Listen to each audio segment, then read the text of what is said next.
Ingredients: 1 cup of idli rice, half cup of urad dal, salt to taste, water as required. Rinse the idli rice and urad dal separately in water and soak them for about 4 to 5 hours. After 4 to 5 hours, drain the water and grind the urad dal into a fine batter using a wet grinder. Add water as required. You can use a mixer grinder if a wet grinder is not available, but the texture may not be as fine.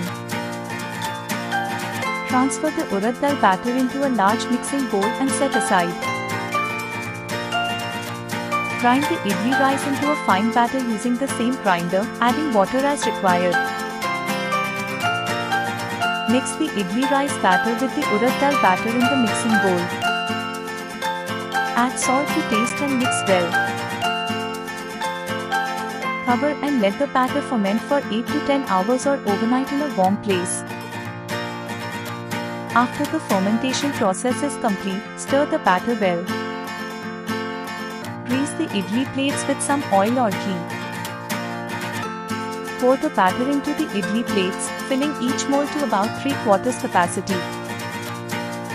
Place the idli plates in a steamer and steam for about 10 to 15 minutes or until the idlis are fully cooked. You can check if the idlis are cooked by inserting a toothpick or knife into the center of an idli. If it comes out clean, the idlis are ready. Once the idlis are cooked, remove them from the steamer and let them cool for a few minutes before removing them from the plates. Your idlis are now ready to be served with sambar and chutney. Enjoy!